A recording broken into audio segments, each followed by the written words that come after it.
Hey, welcome back. Energy Physio, continuing through the ultimate guide to sports medicine.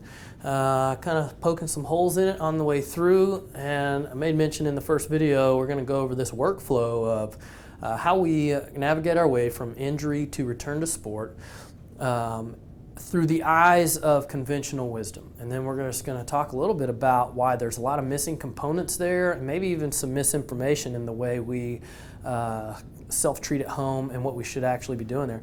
So this workflow starts with injury at the top, and over here this is the sinister stuff, all right? In terms of sports medicine, if you're bleeding, you have an open wound, an animal bite or concussion, they're sending you straight to the ER, as they should.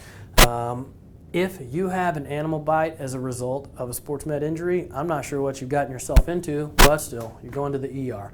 But really, this side of the board is where we're at, talking about bones, joints, muscles, tendons, ligaments, the things that commonly come up with sports med type injuries. And so a good first question is, can you move, walk, or stand?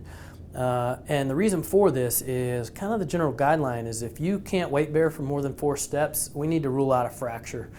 And so if you can't move, walk, or stand, you're going to the urgent care. You need to have something a little more serious ruled out. But if you can move, walk, or stand, the next question is it limiting your sleep? So this is already assuming some time has passed. And I think this needs a lot of qualification because pain is always worse at night.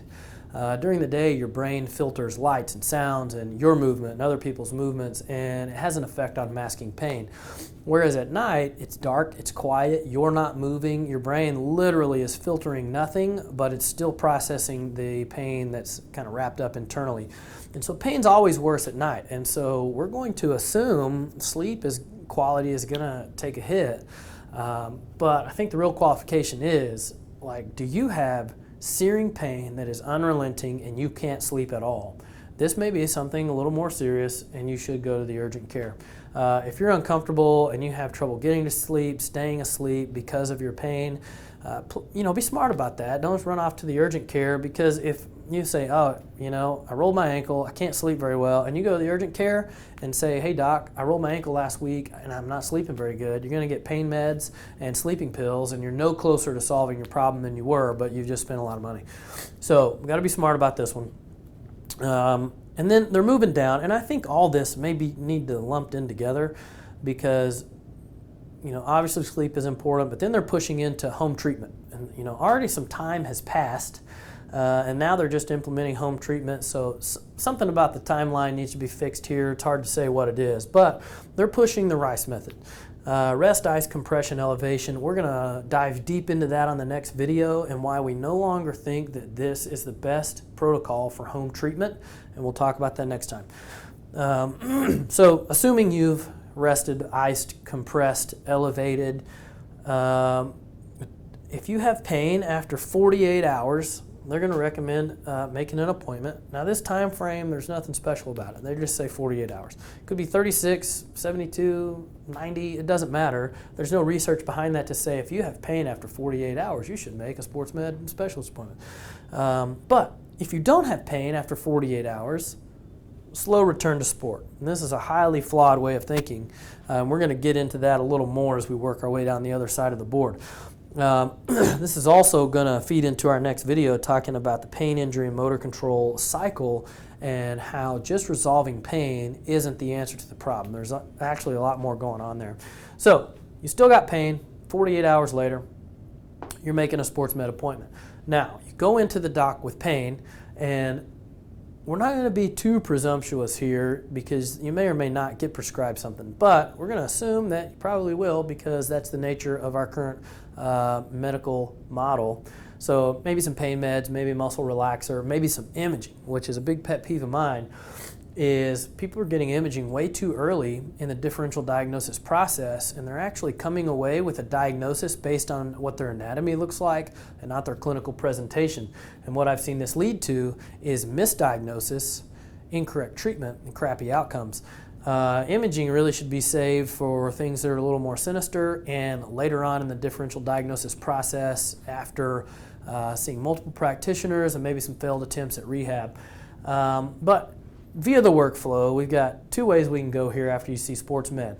is, did he recommend PT or did he recommend surgery? So let's follow the no track here. No, he didn't recommend surgery, slow return to sport. No, he didn't recommend PT, slow return to sport. So you went in with pain, you didn't need PT, and he didn't think you needed surgery either, and so you're just supposed to, I don't know, take your pain meds and go play. There's a lot going on in here that's missing. So what was your protocol to get back to sport from your pain? Maybe your pain goes away, but you know, what problems are still hiding under the surface? And so this way of thinking like, hey, when your pain's gone, you're okay. So maybe you got some pain meds, your pain's gone, and you're slowly returning to sport, which is a good time to pause and talk about there's no such thing as a slow return to sport. You're either playing sports or you're not. So this idea that you can just ease your way back into it, one, is a bad idea, but two, it doesn't really exist because sport happens the way it happens. We don't control that. You may play at a lower intensity. You may go play for less time than you would have prior to your injury, but playing sports is playing sports. There's no in between. You're either playing or you're not. So this idea of slow return to sport is not really a thing. And so really what we have to get to is when we come down through this model is what are we doing to return to sport? All right, not a slow return to sport. When we return, we should be at our best, right? So let's say he does recommend surgery. You have it. Does he recommend PT? If not, pursue that on your own because you need it. But let's say he does and you go through your rehab. What happened here? Did you have a dedicated return to sport protocol? Were you treated by somebody who understands your sport?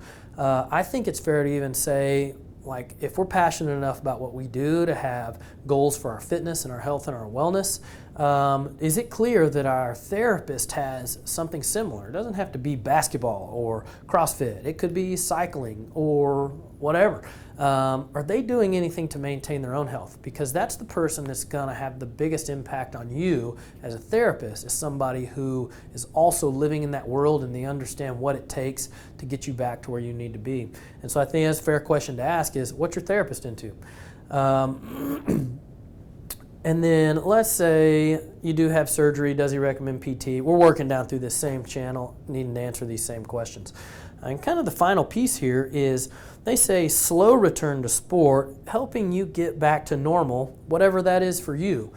And I think this, like at first glance and face value, it sounds great because people want to get back to normal, but really your normal is what got you injured in the first place. Your normal is no longer good enough. Through your rehab, return to sport protocol, whatever you've received through here, there needs to be something dedicated to solve your problem, which we talked about before. We can trace that back to movement. And so really you need to be a better mover by the time you're done, because what happens is when we get you back to your normal, whatever that is for you, that's going to throw you in this vicious cycle of injury, going pain-free and slowly returning to sport, back to injury.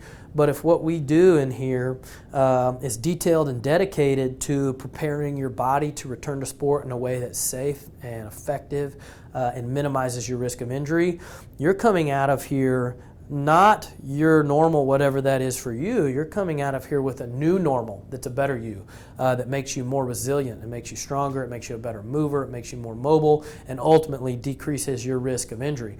And so as we move through here, we're going to talk a little bit more about what return to sport should look like. We're going to talk about how just solving pain is not solving problems, it's only solving symptoms, and what we need to actually be looking for to truly get to the root of the problem. And we're also going to talk about some home treatment with the Rice method. See you later.